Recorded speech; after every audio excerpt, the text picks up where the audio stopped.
there are and how big they are without ever seeing them first. That's it, Arthur? Yeah, give them both a big round of applause. Welcome to the Rapid Start.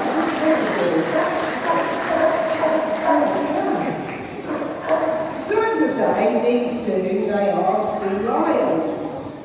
They're not seals.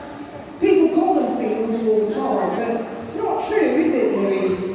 Louis, what do you think when someone calls you a seal? Yeah, he doesn't like it. And that's because they're two completely different species. To be fair, they do look very similar. So we're going to show you how to tell them both apart. So the first thing you're looking for is how do they swim.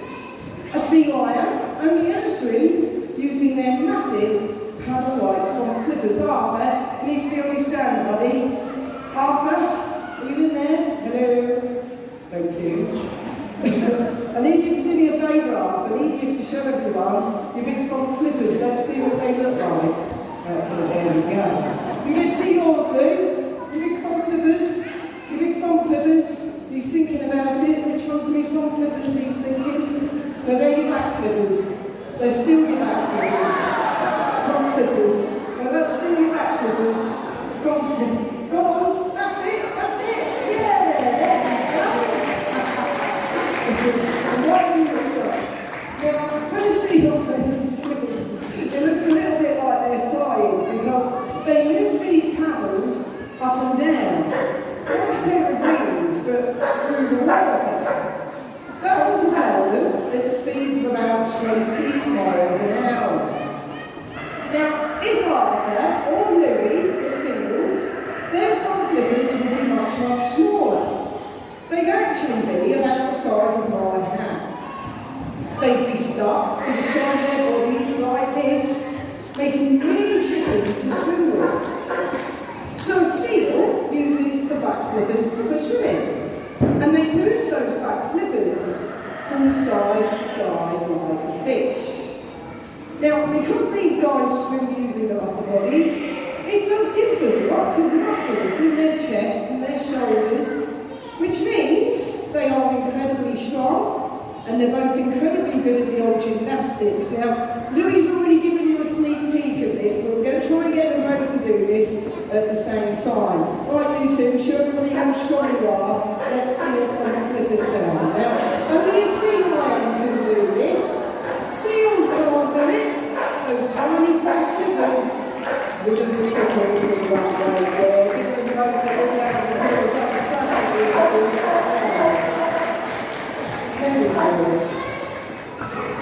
Now there is a much better way to tell a sea lion from a seal. And I've saved the best for last. The best way to tell them both apart is by watching how they move on land. I'm going to take Louis for a little wander around so I can show you guys what I'm trying to explain.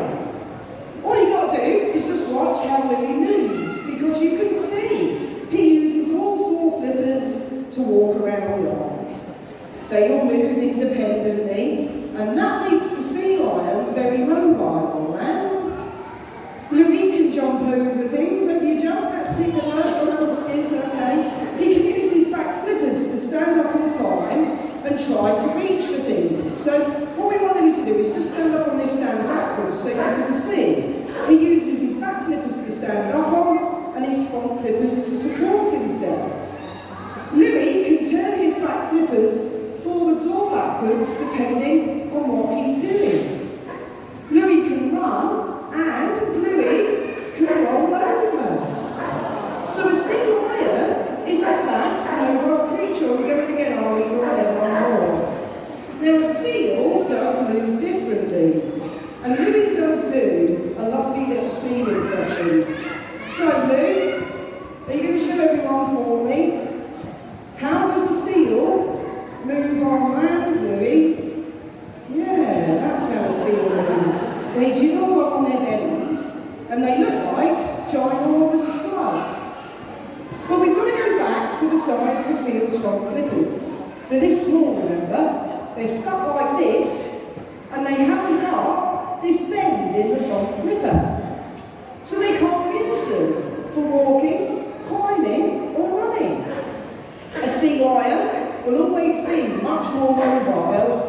if you ever get to see them on the beaches. Yeah, give them a big round of applause. That was a cracking demonstration, really. Well done. So they are the big differences, but there are a couple of things that seals and sea lions share. One of those things is very important. I was talking about it at the start of the display. It's their food, their daily diet of fish and squid. Fish and squid, they're not easy things to catch. A sea lion still needs good eyesight and a good sense of speed and direction. Here at Knowsley, as you've seen, we give these guys their fish. Today, they've got herring and mackerel on the menu. So to show you how good they are at catching, I'm going to throw 5 rings for Louis. He's got to try and catch each one over his head, but he's got to do it while he's chasing after them. So Louis, you've got to concentrate now. By the first one, we'll throw it over there like that. Nice and easy. Right, turn around because there's 2. He's got to go there. Going forward, we're going to throw it back into that corner. So we'll throw it all over there like that this time. And then the next one, we're going to aim for that corner over there. There we go. Yeah, we'll give him that. Give him a nice little round of applause. Well done, Louis. 4 out of 5's not bad. You wouldn't starve, would you? Okay? So the other thing that seals and sea lions share is much more dangerous because it's their enemies. California sea lions have 3 types of enemy. The first one is the killer whale, or the orca. That's its proper name. I'm not going to tell you what the second one is, because Arthur is going to do an impression for you. Alright, here you go, Pants. When you're ready, show everyone what's enemy number 2. Hold your flipper up. That's another whale. So it's the shark, of course. You've got the tiger shark, the bull shark, the hammerhead, and the great white. All of them think sea lions make a very tasty snack. There's only one thing a sea lion can do, and that is swim back to the beach, but their enemies can't get to them. Sea lions live on land, so the big problem for them is getting back to the beach honeymoon without getting caught. But if they do, they stand a really good chance of being able to survive because they can stay on the beach for as long as it takes for the enemy to pass by. Now I did say there were 3 enemies. The third one is much closer to home because it's us, human beings and all the pollutions in our oceans. We've got oil spills, plastics, sewage, discarded fishing nets. Even here at Knowsley, we've got our own problem with pollution because not all of our guests can find a bin. If it wasn't bad enough, some people leave their rubbish in the seating area. We have guests who chuck things into the sea lion pools on purpose. The animal pool is the worst for it. We're forever fishing things out there. Plastic bags, plastic bottles, mobile phones, toys, dummies, a shoe, are all genuinely things we fished out of the outdoor pool last year. It's got to the point where we've started to teach the sea lions to bring random objects back to us. We'll try Arthur with this one first. So Arthur, we'll have a go at this. Come on then, into you go.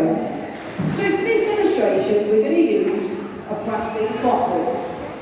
Now don't get me wrong, as daft as he is, Arthur won't try and eat the plastic bottle whole. But what he will do is play with it. And sea lions have very powerful jaws, so it doesn't take long for them to break a plastic bottle into pieces. There you go, but make sure it goes in the bin, Arthur. Into the bin, that's in the rat. Now it's the pieces that do the damage, because once they, Louis, you're going to get yourself into trouble, mate. Go get back on your stand for me. You won't like it, you know you won't like it. So if Louis interferes when it's Arthur's turn, Arthur gets a bit of a come on. And I can't say as I blame him, but then Louis will start to cry like a victim because Arthur's told him off and he won't like it. So what we'll do is we'll just get a wee bit of order and then we'll carry on. Yeah, I know it's not actually your fault,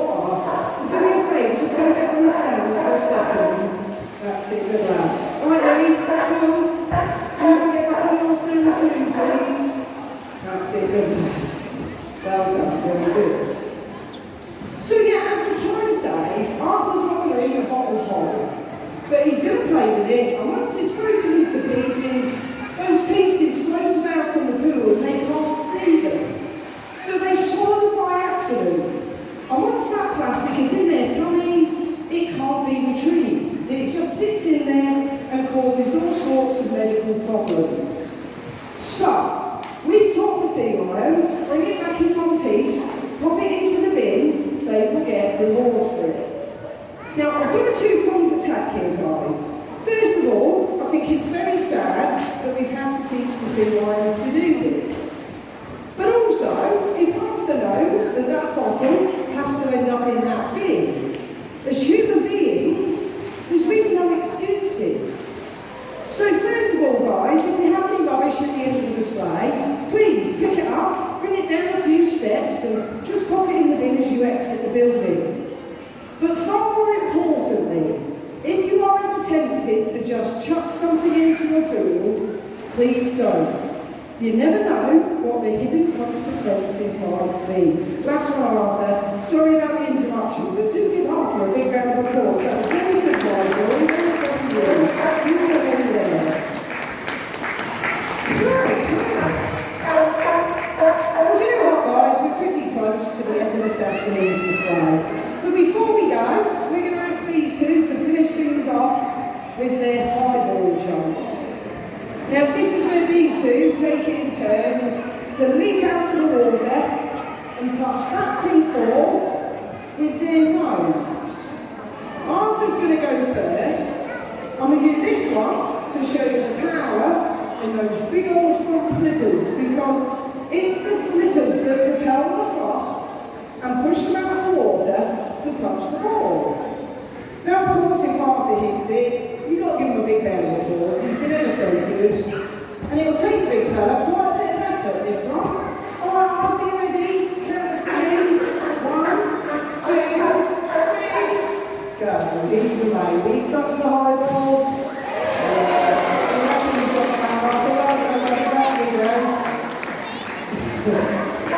Now that jump here is far too easy for Louis. We're going to raise the high ball up for him, but I need the high ball to slow down a bit, so while I wait for that, I'm going to tell you about our posters.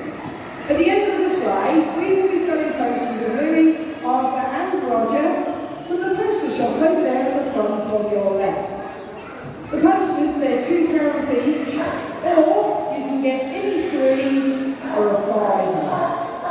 So if you enjoy the display and you take a poster of your favourite sea lion home, you'll be helping them out too, because all of the proceeds go back to these guys. They get all the benefits. If you don't want a poster, we understand, it's not everybody's cup of tea, but you might like to help us with our charity. It's the monk seal conservation charity. The monk seal is the world's most endangered marine mammal. There's less than 500 left in the wild. So, if you prefer to help us out with that, there's a giant sea lion over there by the exit doors. He collects for us. And any change you took into him goes to our charity instead.